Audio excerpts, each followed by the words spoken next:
നമ്മളൊക്കെ ആയത്തുൽ കുർസി ഓതാൻ അറിയുന്നവരല്ലേ? ആയത്തുൽ കുർസി വിശുദ്ധ ഖുർആനിലെ വളരെ പവർഫുള്ളായ ഒരു ആയത്താണ്. ആയത്തുൽ കുർസി കൊണ്ട് ഒരുപാട് കാര്യങ്ങൾ നേടിയെടുക്കാൻ സാധിക്കും. എന്നാൽ ഇന്നത്തെ വീഡിയോയിൽ ഒരു 7 വലിയ കാര്യങ്ങൾ ഞാൻ പറഞ്ഞുതരാം. ആയത്തുൽ കുർസി ഓതി നമുക്ക് നേടിയെടുക്കാൻ പറ്റിയ വലിയ ഒരു 7 കാര്യങ്ങൾ ഇൻഷാ അല്ലാഹ് ഞാൻ പറഞ്ഞുതരാം.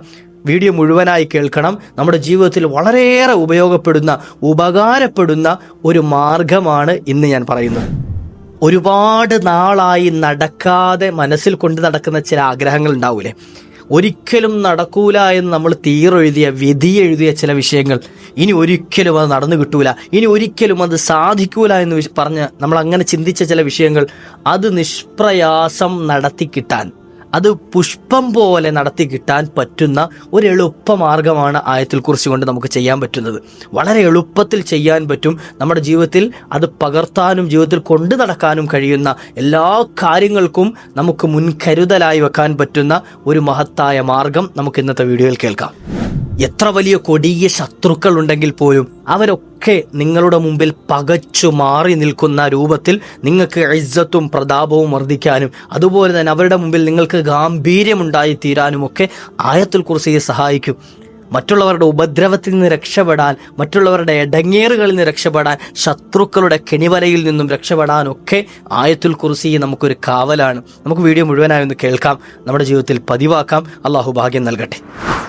അസ്സലാമു അലൈക്കും വറഹ്മത്തുള്ളാഹി വബറകാതുഹു. ബിസ്മില്ലാഹി വൽഹംദുലില്ലാഹ്. എൻ്റെ കരളിൻ്റെ കഷ്ണങ്ങളായ പ്രിയപ്പെട്ട സഹോദരങ്ങൾ, സഹോദരിമാർ, ഉമ്മമാർ, എൻ്റെ വീഡിയോ ശ്രവിക്കുന്ന ഒരുപാട് ആളുകൾ പലപ്പോഴും ദുആ ഇരക്കാൻ എന്നെ വിളിച്ചു പറയാറുണ്ട്, അതുപോലെ തന്നെ മെസ്സേജ് അയക്കാറുണ്ട്. അള്ളാഹു അവർക്കൊക്കെ ഖൈർ ചെയ്യട്ടെ, റാഹത്ത് നൽകട്ടെ. കമൻറ്റുകളായി ഓരോരുത്തരും അയക്കുന്ന എല്ലാ കാര്യങ്ങളും പലതും വായിക്കാറുണ്ട്. അവർക്ക് പറ്റുന്നതിനൊക്കെ റീപ്ലൈ തരാറുണ്ട്. പലപ്പോഴും തിരക്ക് കാരണം റീപ്ലൈ തരാൻ പറ്റാത്തതാണ്. എന്നാലും നിങ്ങളുടെ എല്ലാവരുടെയും ആ ദുആ വസിയ്യത്തുകൾ കാണുമ്പോൾ അപ്പോൾ തന്നെ ദുആ ഇറക്കാറുണ്ട്. അള്ളാഹു നമ്മുടെ മജ്ലിസുകളൊക്കെ സ്വീകരിക്കുമാറാകട്ടെ. എല്ലാ മജ്ലിസുകളിലും ഇൻഷാ അല്ലാഹ് നിങ്ങളെയൊക്കെ ഓർക്കാറുണ്ട്. അള്ളാഹു എല്ലാവരുടെയും എല്ലാ ഖൈറായ മുറാദുകളും ഹാസിലാക്കി തരുമാറാകട്ടെ ഇൻഷാ അല്ലാഹ്. നമ്മളൊക്കെ പല വിഷമങ്ങളും പ്രയാസങ്ങളും ദുഃഖങ്ങളും ദുരിതങ്ങളും ഒക്കെ ഉള്ളവരാണ്. ഒരു ഭാഗത്തിലൂടെ നമുക്ക് ഖൈറുകൾ ഒരുപാടുണ്ട്, നിഅമത്തുകൾ ഒരുപാടുണ്ട്. നമ്മൾ നിഅമത്തുകൾ മാറ്റി വെച്ചുകൊണ്ട് സംസാരിക്കാൻ പാടില്ലല്ലോ. ഒരുപാട് നിഅമത്തുകൾ അള്ളാഹു നൽകിയിട്ടുണ്ട്. അതിനിടയിൽ ചില പ്രയാസങ്ങൾ, ചില ദുഃഖങ്ങൾ, വിഷമങ്ങളൊക്കെ അള്ളാഹു ഒരു പരീക്ഷണാർത്ഥം തരുന്നതാണ്. എന്നാൽ ചില ആളുകൾ പറയും എൻ്റെ ജീവിതത്തിൽ ഒരുപാട് പ്രയാസം തന്നെ ഉള്ളൂ എന്ന്. എപ്പോഴും പ്രയാസവും ബുദ്ധിമുട്ടേ ഉള്ളൂ എന്ന് പറയാറുണ്ട്. സന്തോഷം അനുഭവിച്ചിട്ട് നാള് കുറേ ആയിട്ടുണ്ട്, എൻ്റെ ജീവിതത്തിൽ ഒരു സന്തോഷവും ഇല്ല, ഞാൻ സന്തോഷിച്ചിട്ടില്ല, ഞാനും മക്കളും കണ്ണീരിലാണ്, എൻ്റെ ഭർത്താവ് എന്നെ തിരിഞ്ഞു നോക്കുന്നില്ല, അല്ലെ ഭാര്യയുടെ സ്വഭാവം ശരിയല്ല, അല്ലെങ്കിൽ അങ്ങനെ പല വിഷമങ്ങളും പറഞ്ഞ ആളുകൾ. ഇൻഷാ അല്ലാഹ് ഒരു പരിഹാര മാർഗം വിശുദ്ധ ഖുർആനിലെ സൂറത്തുൽ ബഖറയിലെ മഹത്തായ ഒരു ആയത്ത്, നമുക്കൊക്കെ അറിയുന്ന ആയത്താണ് ആയത്തുൽ കുർസി. ആയത്തുൽ കുർസി കൊണ്ട് സുബ്ഹാന ജല്ല ജലാലു കിതാബുകൾ നോക്കിയാൽ ആയത്തുൽ കുർസിയുടെ എത്ര ശ്രേഷ്ഠതകളാണ് പറയുന്നത്. ആയത്തുൽ കുർസി നമ്മുടെ എല്ലാ കാര്യത്തിനുമുള്ള ഒരു പരിഹാര മാർഗമായിട്ട് മഹാന്മാർ പഠിപ്പിച്ചതായി കാണാം. ഒരു 7 കാര്യങ്ങൾ മാത്രം ചുരുക്കി ഞാൻ ഇൻഷാ അല്ലാഹ് ഈ വീഡിയോയിൽ പറഞ്ഞുതരാം. അപ്പോൾ ഞാൻ ഈ ഷോർട്ടാക്കി പറയുന്നത് കൊണ്ട് ഇതിൻ്റെ ഗൗരവം ഇത്രയേ ഉള്ളൂ എന്ന് കരുതി പോകരുത്. എന്ത് ചെയ്യുക, ഞാൻ പെട്ടെന്ന് നിങ്ങൾക്ക് കേൾക്കാനുള്ള എളുപ്പത്തിന് ഇൻഷാ അല്ലാഹ് ഈ ഒരു 7 കാര്യങ്ങളുടെ മനസ്സിൽ കരുതിക്കൊണ്ട് നിങ്ങൾ ആയത്തുൽ കുർസി ഇന്ന ആവശ്യങ്ങൾക്ക് വേണ്ടി ഓതിക്കഴിഞ്ഞാൽ ആ കാര്യം നിങ്ങൾക്ക് പൂർത്തിയായി കിട്ടും. ആ കാര്യത്തിന് വേണ്ടി അത് അല്ലാഹു സുബ്ഹാനഹു വ തആല പടച്ചതുപോലെയാണ് മഹാന്മാർ ആ ആയത്തിനെ വിശദീകരിച്ചുകൊണ്ട് പഠിപ്പിച്ചത്. ഒന്നാമതായി പറയുന്നത്, നമുക്കെന്തെങ്കിലും ആവശ്യങ്ങൾ പൂർത്തീകരിച്ച് കിട്ടണം, നമുക്കെന്തെങ്കിലും ആഗ്രഹങ്ങൾ പൂർത്തീകരിച്ച് കിട്ടണം. ഒരുപാട് മുറാദുകൾ ഖൽബിലില്ലേ, ഒരുപാട് ആഗ്രഹങ്ങൾ പൂർത്തിയാക്കാനുള്ളത് ഇല്ലേ? നമ്മൾ പലപ്പോഴും എന്നോട് തന്നെ ദുആ ഇറക്കാൻ ഏൽപ്പിച്ച് എത്രയോ ആളുകളെ ഓരോ ആവശ്യങ്ങൾ പറഞ്ഞവരുണ്ട്. എൻ്റെ പ്രിയപ്പെട്ട ഈ ശബ്ദം ശ്രവിക്കുന്നവരോട് പറയട്ടെ, ആയത്തുൽ കുർസി നിങ്ങൾക്കറിയോ? എന്നാൽ നിങ്ങൾക്ക് നിങ്ങളുടെ കാര്യം, ആ ഹാജത്ത് നിറവേറി കിട്ടാൻ എന്ത് ചെയ്യണമെന്നറിയോ? മൻ ഖറഅ ആയത്തുൽ കുർസി 41 മറത്തൻ ഇൻദൽ ഗുറൂബി. നമ്മൾ സൂര്യൻ അസ്തമിക്കുന്ന സമയം, അതായത് മഗ്രിബിനോടടുത്ത സമയം 41 തവണ ആയത്തുൽ കുർസി ആരെങ്കിലും പാരായണം ചെയ്തു, അവരുടെ ഖൽബിലെ മുറാദ് എന്താണ്? അവരുടെ ഒരു ആവശ്യം പൂർത്തീകരിച്ച് കിട്ടണമെന്നാണ്. ആ ആവശ്യം പൂർത്തീകരിച്ച് കിട്ടണമെന്ന നിയ്യത്തോടു കൂടിയിട്ട് 41 തവണ മഗ്രിബിനോടടുത്ത സമയം ആരെങ്കിലും ആയത്തുൽ കുർസി ഓതി കഴിഞ്ഞാൽ ഖുദിയത്ത് ഹാജത്തുഹു, ആ വ്യക്തിയുടെ ആവശ്യത്തെ റബ്ബ് സുബ്ഹാനഹു വ തആല വീട്ടി കൊടുക്കും. അയാൾ എന്താണോ ആഗ്രഹിച്ചത് ആ ആവശ്യം അള്ളാഹു നടപ്പാക്കി കൊടുക്കുന്നു. എത്രയോ ആവശ്യമുള്ള ആളുകളാണ് നമ്മൾ. ഇൻഷാ അല്ലാഹ് ഒന്ന് ചെയ്തു നോക്കിക്കൂടെ? ഇൻഷാ അല്ലാഹ് നമുക്ക് അറിയുന്നതല്ല ആയത്തുൽ കുർസി. അല്ലാഹു ലാ ഇലാഹ ഇല്ലാ ഹുവൽ ഹയ്യുൽ ഖയ്യൂം ലാ തഅഖുദുഹു സിനതുൻ ولا نوم له ما في السماوات وما في الأرض من ذا الذي يشفع عنده إلا بإذنه يعلم ما بين أيديهم وما خلفهم ولا يحيطون بشيء من علمه إلا بما شاء وسع كرسيه السماوات والأرض ولا يؤوده حفظهما وهو العلي العظيم. സുബ്ഹാനല്ലാ. നമുക്കറിയുന്ന ആയത്തല്ലേ ഇൻഷാ അല്ലാഹ് 41 തവണ എപ്പോ മഗ്‌രിബിനോട് അടുത്ത സമയം. ഇതൊന്നാമത്തെ കാര്യം.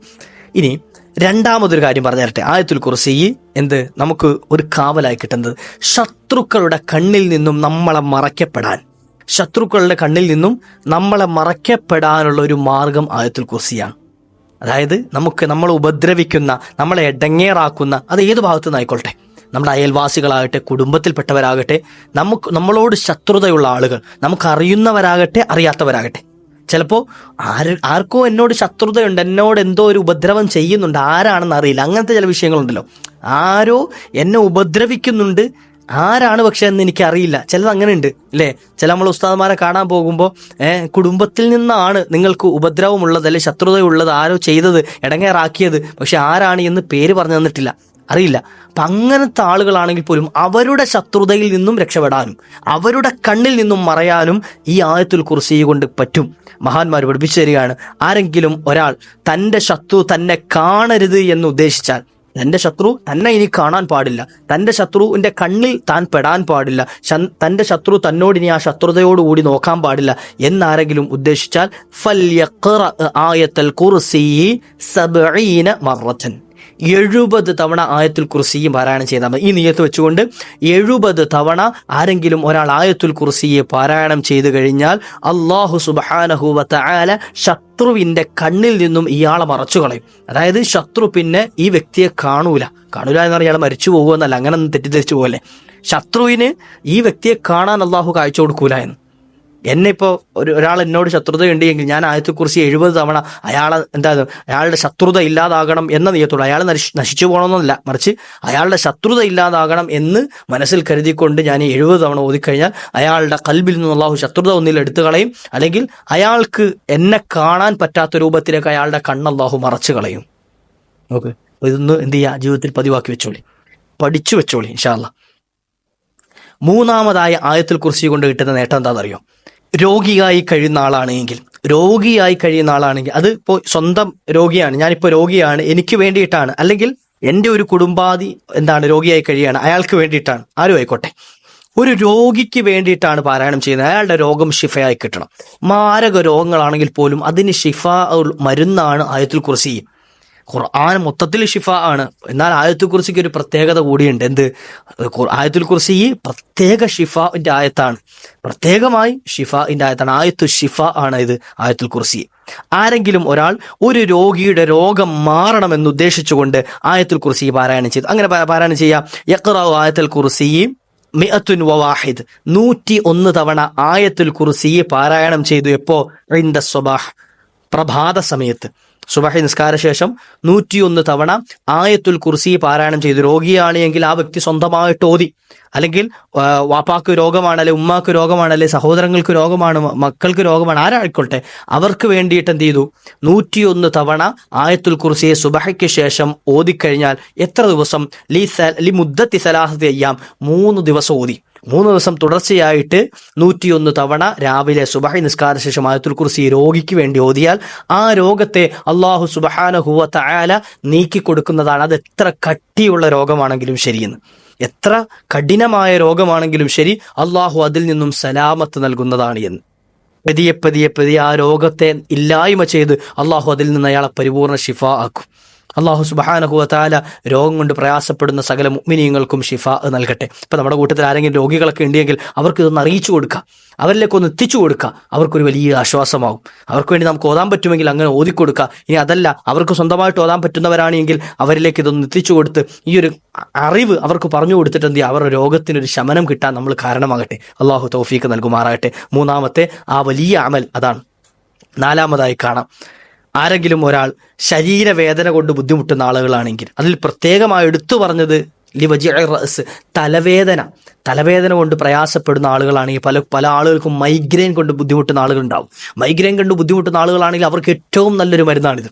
മൈഗ്രെയിൻ കൊണ്ട് പ്രയാസപ്പെടുന്ന ആളുകൾക്കുള്ള ഏറ്റവും നല്ലൊരു മരുന്ന് വിശുദ്ധമായ ഖുർആനിലെ ഒരു ആയത്താണ്. അല്ലാഹു സുബ്ഹാനഹു വ തആല നമ്മുടെ പ്രയാസങ്ങൾ തീർത്തു തരട്ടെ.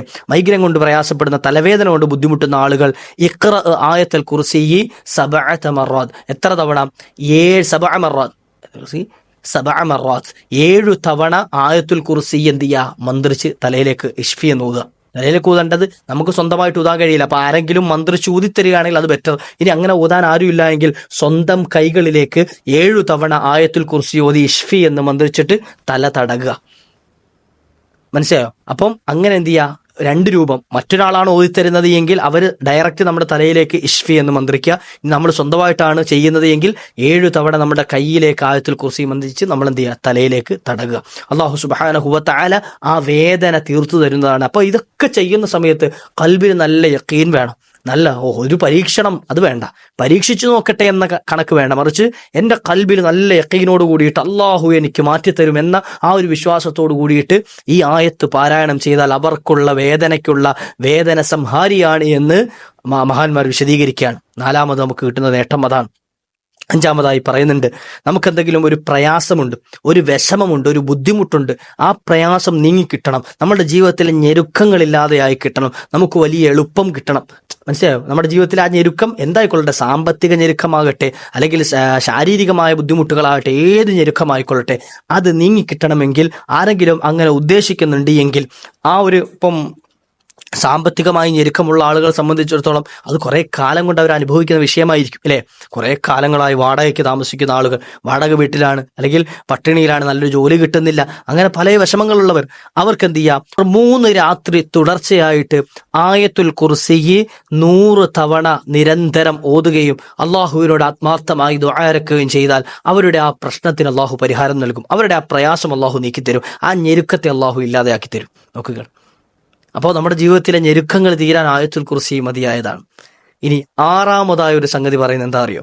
പരസ്പരം കലഹിച്ച് നിൽക്കുന്ന 2 ആളുകൾക്കിടയിൽ മഹബത്ത്, അതായത് അവരെ ഒന്നിച്ച് ചേർക്കാൻ, അവരുടെ ആ കലഹം, അതായത് ഇപ്പൊ ചിലപ്പോൾ വീട്ടുകാർ തമ്മിൽ പരസ്പരം ഭാര്യ ഭർത്താവും തമ്മിൽ വഴക്കായിരിക്കും, അതൊന്ന് പരിഹരിച്ച് കിട്ടാൻ പുറത്തുനിന്ന് ആളുകൾ ഇടപെട്ടിട്ട് ചിലപ്പോൾ നടക്കാതെ വിഷമിക്കുന്ന ആളുകൾ, ഉമ്മായും വാപ്പായും ഒക്കെ അതിൽ വിഷമിക്കുന്ന ആളുകളുണ്ടാവും. അല്ലെങ്കിൽ എന്ത് ചെയ്യുക? മക്കൾ തമ്മിൽ പരസ്പരം ചേർച്ചയില്ലായ്മ ഉണ്ട്, അങ്ങനെ വിഷമിക്കുന്നവരുണ്ടാവും അല്ലെ. ആരായിക്കൊള്ളട്ടെ, കൂട്ടുകാർക്കിടയിലുള്ള കലഹം തീർക്കാൻ ഇടപെട്ടിട്ട് അത് പരിഹരിക്കാൻ പറ്റാതെ വിഷമിക്കുന്ന ആളുകളുണ്ടാവും. അവർക്കൊരു എളുപ്പമാർഗം പറഞ്ഞു തരട്ടെ. അതായത് പരസ്പരം കലഹിക്കുന്ന 2 ആളുകളെ ഒരുമിച്ച് കൂട്ടണമെന്ന് നമ്മൾ ആഗ്രഹിക്കുന്നുണ്ട്, പക്ഷെ അവർ ഒരുമിക്കുന്നില്ല. അവരെ ഒരുമിപ്പിക്കാൻ ഒരു മാർഗം മഹാന്മാർ പറഞ്ഞു തരികയാണ്. അവരുടെ ഇടയിൽ ഒരു മസ്ലഹത്ത് ഉണ്ടാക്കാൻ, ഒരു സ്നേഹം, ഒരു ഒത്തുതീർപ്പാക്കി കിട്ടാൻ എന്ത് ചെയ്താൽ മതി എന്നറിയോ? ഇഖ്റ ആയത്തുൽ കുർസി പാരായണം ചെയ്യണം. അല ഖബ്ദത്തി തുറാബിൻ മിൻ ത്വരീഖി മസ്ജിദുൽ ജുമുഅ, നമ്മുടെ വീടിനടുത്തുള്ള ഏതെങ്കിലും ഒരു ജുമുഅത്ത് പള്ളിയുടെ വഴിയിലുള്ള ഒരു പിടി മണ്ണ് വാരുക. അത് മഹാന്മാർ അങ്ങനെ തന്നെ പറയുന്നത്. നമ്മുടെ ജുമുഅത്ത് പള്ളിയുടെ, അതായത് നമ്മുടെ മഹല്ല് പള്ളി ആയിക്കോട്ടെ, ജുമാസ്കരിക്കുന്ന പള്ളി ഉണ്ടല്ലോ, ആ പോകുന്ന വഴിയിലുള്ള ഏതെങ്കിലും ഒരു പിടി മണ്ണ് എന്ത് ചെയ്യുക? ഒന്ന് വാരുക. അതിലേക്ക് ആയത്തുൽ കുർസി 1 തവണ പാരായണം ചെയ്തിട്ട് വറാമഹു ബൈനൽ മുത്തഖാസിമൈനി തസ്ലഹു ബൈനഹുമാ എന്നാ പറഞ്ഞത്. ഈ 2 തർക്കമുള്ള ആളുകൾക്കിടയിലേക്ക് അതങ്ങ് എറിയുക. അവരുടെ തലയിലേക്ക് എറിയരുത് ദൈവം, പിന്നെ അത് അടിയും വഴക്കും വേറെ ആവും. എന്ത് ചെയ്യുക? 2 അടിയും വഴക്കും കലഹത്തിൽ കഴിയുന്ന 2 ആളുകൾ അവർ കാൺകേറിയണമൊന്നുമില്ല. നമ്മളൊരു പിടി മണ്ണ് വാരി ജുമുഅത്ത് പള്ളിയുടെ വഴിയിൽ നിന്നും ഒരു പിടി മണ്ണ് വാരിയിട്ട് അതിലേക്ക് ഒരു ആയത്തുൽ കുർസി പാരായണം ചെയ്ത് ഓതിയിട്ട് എന്ത് ചെയ്യുക? ഈ തർക്കമുള്ള ആളുകൾക്കിടയിലേക്ക് എന്ത് ചെയ്യുക? അവരുടെ 2 ആളുകളുടെയും ഇടയിലേക്ക് ആ മണ്ണ് എറിഞ്ഞേക്കുക. എന്നാൽ തസ്ലഹു ബൈനഹുമാ, ഇവർ 2 പേരുടെയും ഇടയിൽ അല്ലാഹു സുബ്ഹാനഹു വ തആല മസ്ലഹത്താക്കി കൊടുക്കുന്നതാണ് എന്ന്. മഹാന്മാർ വെറുതെ കിതാബുകളിൽ പറയൂലല്ലോ, അവർ അനുഭവത്തിലൂടെ മനസ്സിലാക്കിയത് നമുക്ക് പറഞ്ഞു തരികയാണ്. ഇൻഷാ അല്ലാഹ് ഒന്ന് ചെയ്യ്. നമ്മുടെ ജീവിതത്തിൽ വീട്ടിൽ വഴക്കിൽ കഴിയുന്ന ആളുകളൊക്കെ ഒന്ന് രമ്യതയിലാകട്ടെ, അള്ളാഹു തൗഫീഖ് നൽകട്ടെ. അയൽവാസികൾ തമ്മിൽ പ്രശ്നത്തിൽ കഴിയുന്നവരുണ്ടെങ്കിൽ അവർക്കൊക്കെ ഈ ഒരു കാര്യം ചെയ്തു കൊടുത്ത് അവരെ എന്ത് ചെയ്യുക? മസ്ലഹത്തിലാക്കാൻ ശ്രമിക്കാം. അള്ളാഹു എല്ലാവർക്കും സ്നേഹബന്ധം നിലനിർത്തി തരുമാറാകട്ടെ. 7ാമതായി പറയുന്നൊരു കാര്യം എന്താ? നമ്മുടെ ചെയ്യുന്ന ജോലികൾ, അമലുകൾ, നമ്മുടെ പ്രവർത്തനങ്ങൾ എളുപ്പമായി കിട്ടാൻ, നമ്മൾ ചെയ്യുന്ന എല്ലാ കാര്യങ്ങളും എളുപ്പമായി കിട്ടാൻ, അത് ജോലിയാകട്ടെ, വീട്ടുജോലിയാകട്ടെ, ഓഫീസിലെ വർക്കാകട്ടെ, ബിസിനസ് സംബന്ധമായ വിഷയങ്ങളാകട്ടെ, ഏതും ആയിക്കോട്ടെ, പഠിക്കുന്ന കുട്ടികൾ അവരുടെ പഠനങ്ങളാകട്ടെ, ഏത് കാര്യം നമ്മൾ ചെയ്യുന്ന പ്രവർത്തനം എളുപ്പമായി കിട്ടാൻ ഈ ആയത്തുൽ കുർസിയെ പാരായണം ചെയ്യണം. അത് എങ്ങനെ ചെയ്യേണ്ടതറിയോ? സ്വലാത്ത്, മുത്തുനബി സല്ലല്ലാഹു അലൈഹി വസല്ലം തങ്ങളുടെ മേലുള്ള ഒരു സ്വലാത്ത് ചൊല്ലിയതിനു ശേഷം, ഇപ്പോൾ ഉദാഹരണം പറഞ്ഞാൽ സല്ലല്ലാഹു അലാ മുഹമ്മദ് സല്ലല്ലാഹു അലൈഹി വസല്ലം ചൊല്ലി, ഇതിന് ശേഷം അലം നശ്റഹ് സൂറത്തും കൂടെ ഓതുക. അലം നശ്റഹ് സൂറത്ത് അറിയാം, അലം നശ്റഹ് ലക സദ്റക് വവളഅനാ അൻക വിസ്റക്, ആ സൂറത്ത് അലം നശ്റഹ് സൂറത്ത് പാരായണം ചെയ്തു. അതിനുശേഷം ആയത്തുൽ കുർസി ഓതുക. ഇതിൽ നിന്നുള്ള എല്ലാ ഓരോന്നും എത്ര തവണ ഓതേണ്ടത്? 10 തവണ ഓതണം. അതായത് ആദ്യം 10 സ്വലാത്ത്, അലം നശ്റഹ് സൂറത്ത് 10 തവണ, പിന്നെ ആയത്തുൽ കുർസി 10 തവണ. ഈ ഓതുമ്പോൾ അവൻ ഓതുന്ന ഓരോ ഓതലിന്റെയും ഇടയിൽ ഓരോ വിരലുകൾ അവൻ പിടിക്കണം. എങ്ങനെ പിടിക്കേണ്ടതുണ്ട്? ആദ്യം വലിയ വിരൽ, തള്ളവിരൽ എന്ത് ചെയ്യുക? പിടിക്കുക. വലത് കൈയുടെ തള്ളവിരൽ ആദ്യം പിടിച്ചു ഫസ്റ്റ് തവണ ഓതിയപ്പോൾ. രണ്ടാമത്തെ തവണ ഓതിയപ്പോൾ എന്ത് ചെയ്തു? അവന്റെ രണ്ടാമത്തെ വിരൽ, അങ്ങനെ 3, 4, 5 അങ്ങനെ പിടിച്ച് 6, 7, 8, 9, 10 തവണ ഓതുമ്പോൾ ഈ 10ാമത്തെ വിരലിൽ എത്തണം. നമ്മൾ 10 തവണ ഓരോന്ന് ഓതുമല്ലോ. അപ്പോൾ ഓരോന്ന് ഓതുമ്പോഴും ആദ്യത്തെ ഓതലിൽ വലത് കൈയുടെ തള്ളവിരൽ പിടിച്ചു തുടങ്ങിയിട്ട് എന്ത് ചെയ്യുക? ഇങ്ങനെ ചെറുവിരലിലേക്ക്, അവസാനം ഇടത് കൈയുടെ ചെറുവിരലിൽ വന്ന് അവസാനിക്കണം. ഇങ്ങനെ അവൻ ഓതി പൂർത്തിയാക്കി കഴിഞ്ഞാൽ അവൻ ചെയ്യുന്ന അവന്റെ മുഴുവൻ കാര്യങ്ങളിലും അല്ലാഹു സുബ്ഹാനഹു വ തആല എളുപ്പം ചെയ്തു കൊടുക്കുന്നതാണ് എന്ന് വലിയ അസറുൻ അജീബ്, അത്ഭുതപ്പെടുത്തുന്ന അസറുകൾ അവർക്ക് കാണാൻ കഴിയുന്നതാണ് എന്ന്, അത്ഭുതം കാണാൻ കഴിയുന്നതാണ് എന്ന് മഹാന്മാർ പഠിപ്പിച്ചു തരികയാണ്. നോക്കുക, അവർ ജീവിതത്തിൽ ചെയ്ത് അവർക്ക് ഫലം കിട്ടിയതാണ് നമ്മൾ പഠിപ്പിച്ചു തരുന്നത്. അപ്പോൾ വളരെ എളുപ്പത്തിൽ നമുക്ക് ചെയ്യാൻ പറ്റിയ ചില മാർഗ്ഗങ്ങളാണ് ഞാൻ പറഞ്ഞു വന്നത്. ഇൻഷാ അല്ലാ ജീവിതത്തിൽ പതിവാക്കാൻ ശ്രമിക്കുക. കടുകട്ടിയുള്ള ഒരു വിഷയം ഇതിനകത്ത് പറഞ്ഞിട്ടില്ല. നമ്മുടെ ജീവിതത്തിൽ പതിവാക്കാനും മറ്റുള്ളവരിലേക്ക് എത്തിച്ചു കൊടുക്കാനും ശ്രമിക്കുക. അള്ളാഹു ഭാഗ്യം നൽകി അനുഗ്രഹിക്കുമാറാകട്ടെ. ഇൻഷാ അല്ലാ മറ്റൊരു അവസരത്തിൽ കണ്ടുമുട്ടാം. വാഖിർ ദഅ്വാനാ അൽഹംദുലില്ലാഹ്. അസ്സലാമു അലൈക്കും വറഹ്മത്തുള്ളാഹി.